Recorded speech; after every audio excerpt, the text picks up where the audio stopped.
Hello everyone, welcome back to the channel and thanks for joining me for episode 5 of the Complete Course Construction series. You can see here, pretty much got a complete hull now for the first. Fairly happy with how it is, and I think I'm ready to move on. You might have noticed from that overhead, done a little bit of planting, just kind of starting to get an idea of how I want things to look, what trees I'm going to use. So yeah, pretty heavy on the pines and the spruces and those kind of anything that's tall and relatively skinny.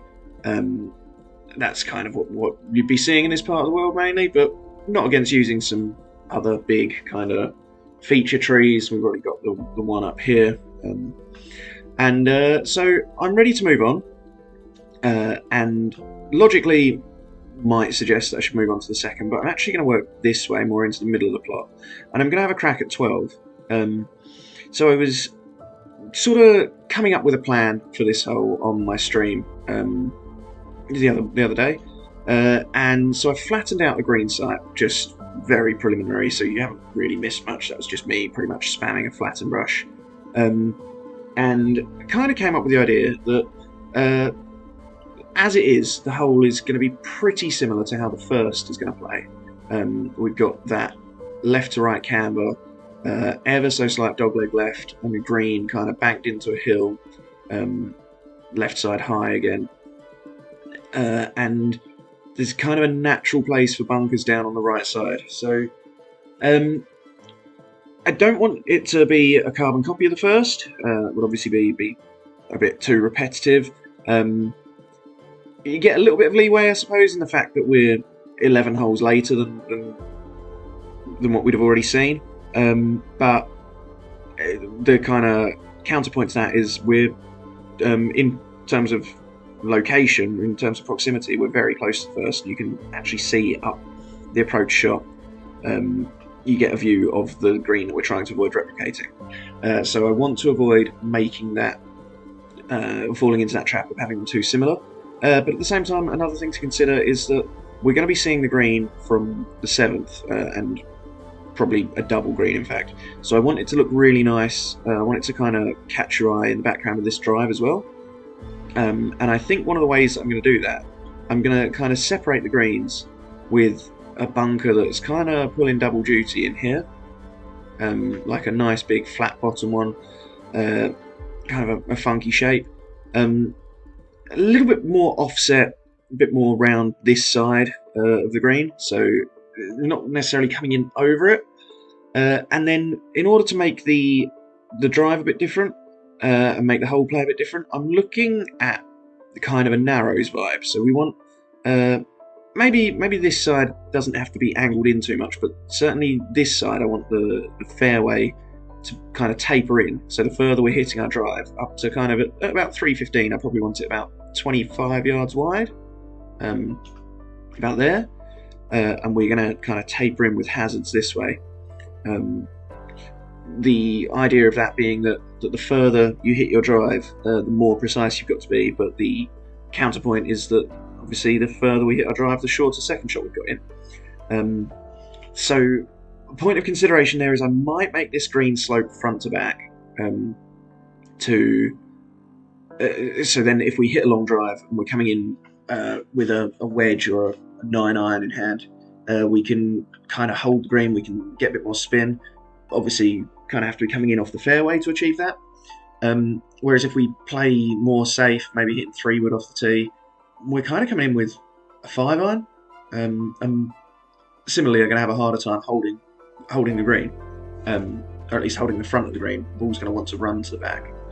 Again, I kind of want to avoid this kind of diagonal tear or tear through the middle of the green, because again, don't want to be too similar to the first hole. Unfortunately, that's kind of what the land naturally wants to be doing, so I'm going to have to come up with a way to sort of mitigate that. But yeah, so the double green, I mean the portion of the 12th is going to come up to about here, and then kind of beyond that. Don't have to worry too much about that just yet. That's for a future episode. So we're gonna look at exactly what we've got here. We've got quite a long relatively narrow green on the first, and we're going to be broadly similar here again. So just because of how the land is looking, and obviously I've flattened, as I mentioned already, flattened the big portion of the green, but I'm going to slap this green brush down so we can see the contours and see what we're working with, and what sort of changes we want to make. Because ideally, so a big drive is going to be sort of up here, coming in with, to the front of the green, this is maybe a pitching wedge or a gap wedge. To the back of the green is maybe a 9 iron or an 8 iron. So yeah, probably a front to back slope. The only thing, I'm not great at getting a front to back slope because it's very difficult to kind of to show the green off, especially considering we're going to be coming in slightly uphill. So you naturally will want back portion of the green to be higher to show off the green. So maybe a way to kind of to deal with that is that there'll be a tier through the middle, and then that will elevate this back portion of the green, so we'll be able to see at least some of the green, and we'll be able to get an idea of where things are, and could also kind of have a bit of a front bit, just show off the putting surface down here, so that we can also see the short grass and know where we're aiming. We're going to be able to see the flag, so it's not too much of an issue. And then finally, one last thing to consider is that we could be sort of in range, or not in range, but in the firing line of a really bad miss hit off the first, which is not really an in-game consideration, but something to kind of make our course look a little bit more realistic. So I'm gonna save, because I have been having trouble with the game crashing a bit lately. But yeah, so probably put a tree in here, something to make it look a little more realistic. But I can maybe use this as kind of the start of the green sloping front to back. So that maybe means that this portion of the slope is going to be on the green. Probably quite like the idea of including that big sort of, I guess it's just a mound, isn't it? Or a continuation of the mound. Because that's going to show off a bit more of the putting surface as well. And then just naturally follow that round, I guess. And I'm probably going to kind of try and split the greens in half with kind of a crest or a spine that runs through the green, just to separate and make sure that we're not running through this green and ending up on here, kind of interrupting other people's rounds. So if this side of the green is going to follow around here, just pretty much where I've sketched out and where I've sculpted, and then the greenside bunker is going to be kind of bedded in really close, but again probably that sort of flat bottom bunker.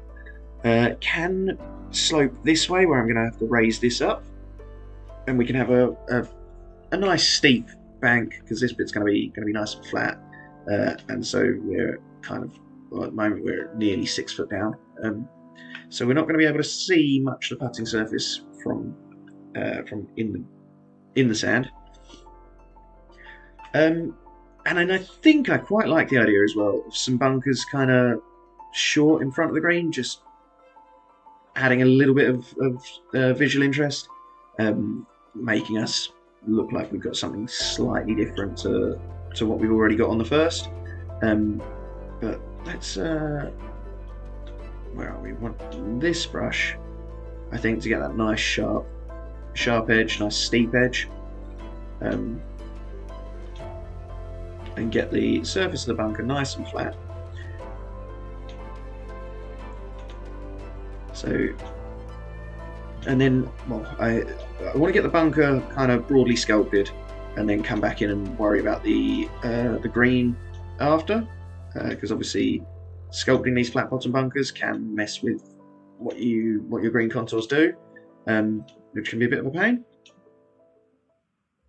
And that's not quite flat.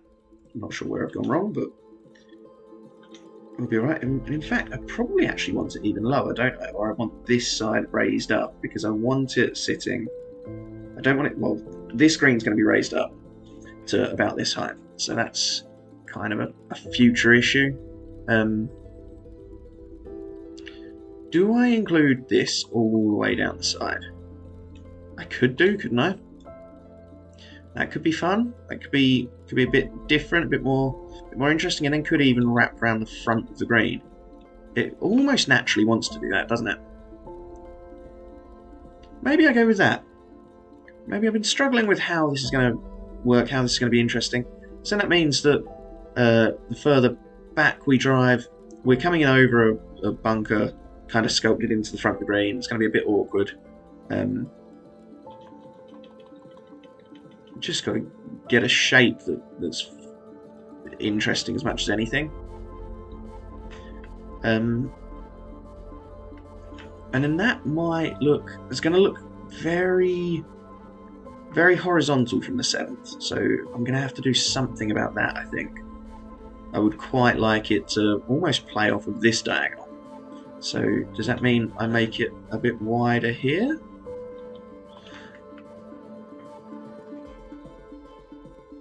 Possibly. And then I could even do where we put an island in the middle. That might work. I can flatten this out as well so that we're not sitting too far above the height of the surrounding land. Could be onto something there. And we'll see. If it doesn't work, it doesn't work. And we can always fire up and try again and come up with something new. There's no kind of there's no deadline. There's no kind of rule that you have to get it right first time. So just be sure that you make the most of your opportunity to tinker with ideas. I know it's something I need to work on. Just put something down. Just put a surface down.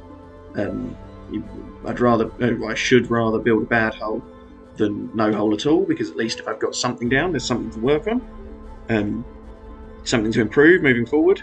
And unfortunately, that's not always what I do. I often almost get so paralysed by not wanting to get things wrong. I end up not doing anything, which, when working to a deadline, is an absolute nightmare, as I'm sure you can imagine. But I feel like maybe this is gonna. Let's get that flat again. Just slightly missing the mark of well, we were 7'3" down.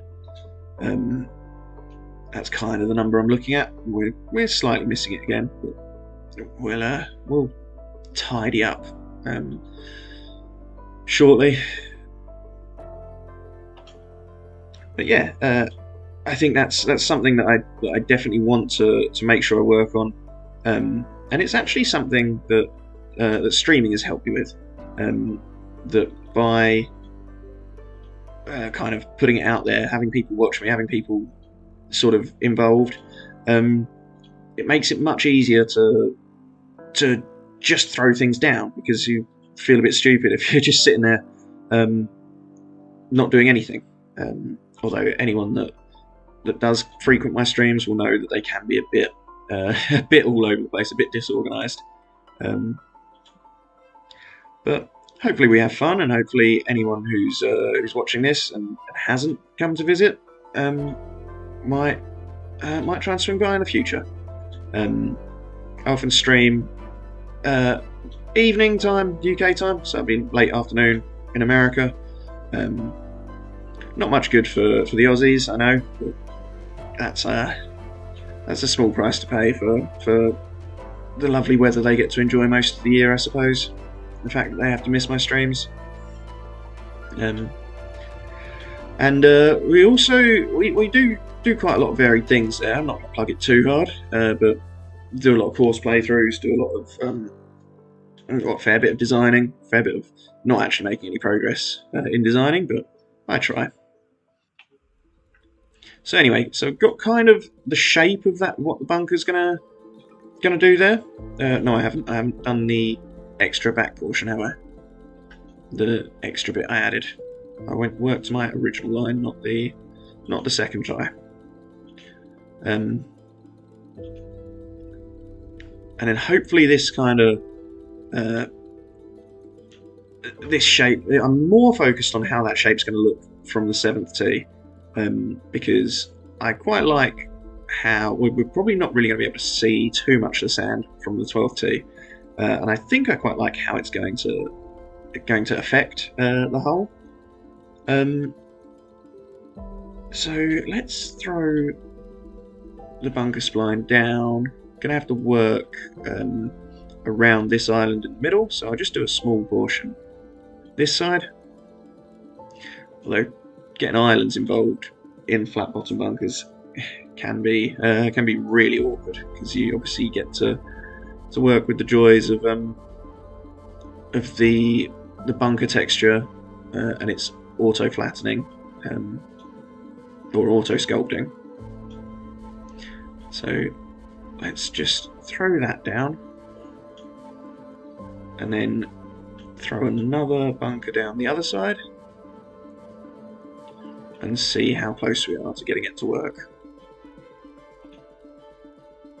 And then I will try and get that water table trick involved again. I know Ben mentioned it in his video. Wasn't the biggest fan of it, but I feel like it kind of works for me.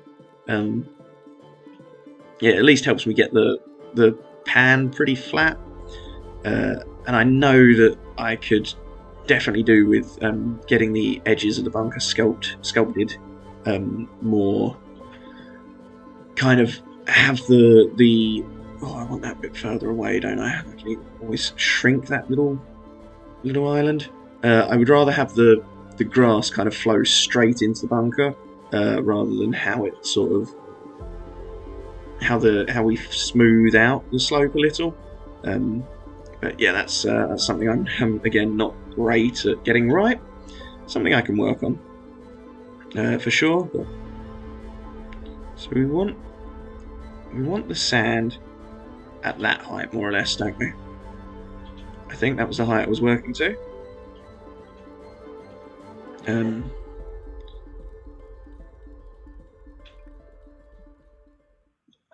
And so let's just chuck that down.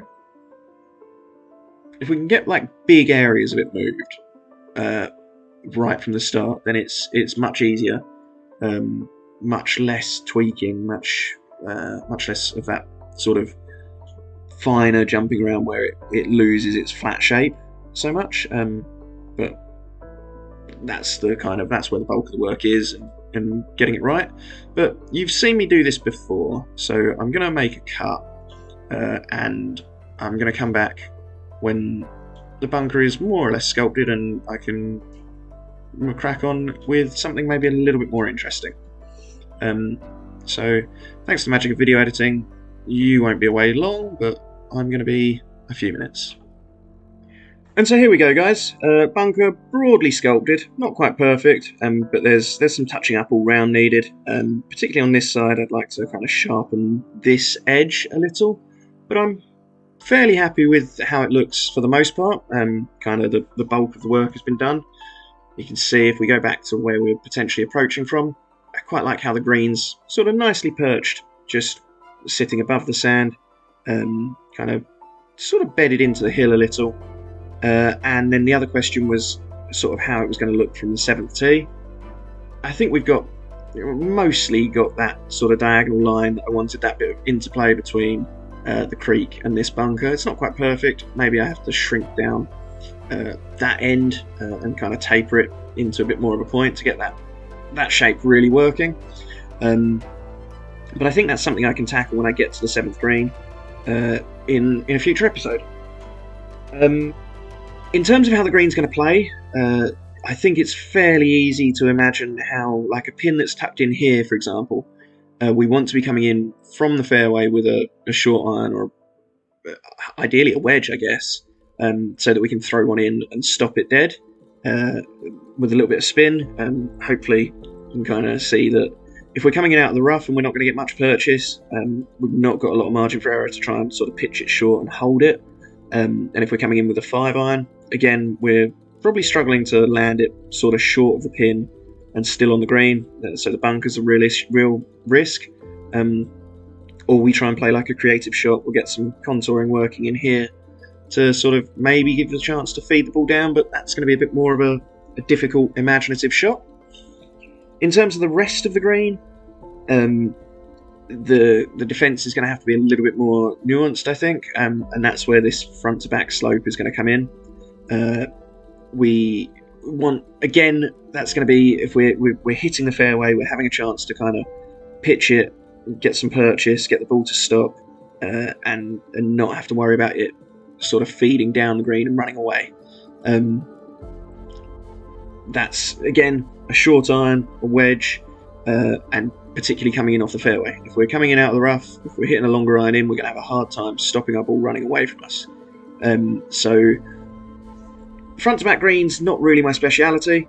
I'm going to have a conversation with a couple of guys and try and pick their brains and see what they think I can do to sort of add interest to this green. But that's probably next episode's topic.